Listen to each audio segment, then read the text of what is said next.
Late stoppages are one of the most uncomfortable things to see in MMA. Don't get it wrong, being a referee in MMA is a very difficult and thankless job, but when things go wrong, wow, it could be hard to watch.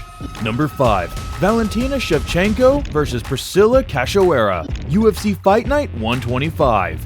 UFC matchmakers threw UFC newcomer Priscilla Casuaera to the wolves for her debut fight. She took on Valentina Shevchenko, who at the time was coming off a split decision loss against Amanda Nunes. The fight went how many expected. Shevchenko was 2 steps ahead at all times. Bullet realized that there was no real resistance when the fight hit the mat, so she turned her intensity up from medium to Brock Lesnar.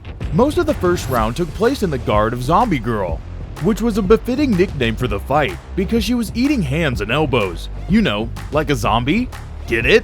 To the surprise of many, the fight wasn't stopped and Casuaera answered the bell for the second round. This round was even harder to watch than the first. An inside trip resulted in Shevchenko doing essentially whatever she wanted. Just when fans thought Mario Yamasaki wasn't going to try and save Casuaera from the mauling, he didn't do anything. Bullet sunk in a rear naked choke and stopped the fight herself. Yamasaki defended himself by saying he allowed the newcomer to be a warrior, but being outstruck 230 strikes to 3 isn't exactly the definition of a warrior. You know how the rest goes. Dana White gets all mad and red in the face. He gives Yamasaki the boot, and we see more of the dude with the cool mustache. Number 4. Chris Weidman vs Luke Rockhold, UFC 194. Chris Weidman, does that name ring a bell? He's the guy that kinda came out of the woodworks to challenge Anderson Silva during his incredible championship reign. Well, Weidman scored one of the biggest upsets in sports history, defeating several other Brazilian legends, and eventually found himself defending his belt against Luke Rockhold. The first round was a very competitive one. Weidman controlled the early movements with his grappling skills, but Rockhold eventually found his range and even threatened a guillotine choke as the round concluded. Rockhold slowly but surely began to take the fight over. Weidman deviated from the game plan and threw a cheeky wheel kick, and while this technique may have worked against Rockhold in the past, it was the beginning of an end for the champion. Rockhold took his opponent down, got on top, and unleashed a flurry of punches and elbows. Herb Dean watched this brutalization, letting it happen for roughly a minute. When Dean finally stepped in, it was to signal that the round was over. Weidman was slow to his feet, incredibly wobbly, and was finished in the following round. Number 3. Francisco Trinaldo vs Jay Herbert, UFC Fight Night 174. You're not off the hook yet, Herb. When Francis Trinaldo welcomed Jay Herbert to the UFC, things were going great for Herbert until they weren't. He found quite a bit of success when the two were exchanging on the feet, but Trinaldo is as durable as they come.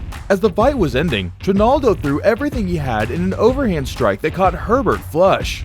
"What a knockout!" commentator Dan Hardy exclaimed as he expected the fight to be stopped. Herbert hit the deck with glossy eyes. Though his hands were in a somewhat defensive position, he was all but ready to stop oncoming attacks. Dan Hardy thought it was over. Paul Felder thought it was over. Even Trinaldo thought it was over. It was Herb Dean that wanted the Brazilian to continue, so he did. This was so hard to see, Hardy even screamed at Herb to stop the fight. Number 2. Paul Craig vs Jamal Hill, UFC 263. We all love to watch a bromance bloom, and that's exactly what fans got in watching the build-up, the fight, and the aftermath between Paul Craig and Jamal Hill. Some playful banter turned heated, and Hill later admitted that most of the beef was actually mistakes made on his part. Regardless, there was some fire from both parties leading into this bout. In what was a classic striker versus grappler matchup, Bear Jew didn't want to box for too long with the then undefeated knockout artist, so he didn't. Attacking an overhook and pulling Sweet Dreams into his half guard, Craig later attacked an armbar with one of the most beautiful setups that fans will ever see. You jiu-jitsu geeks out there, please just watch this on repeat. The armbar actually dislocated Hill's arm. The commentators thought Hill was about to tap with his right hand, but he was actually using that hand to search for the dislocated arm. Craig then locked up his signature triangle choke and elbowed Hill repeatedly. Sweet Dreams' dislocated arm was just flopping around, a truly hard to watch sequence.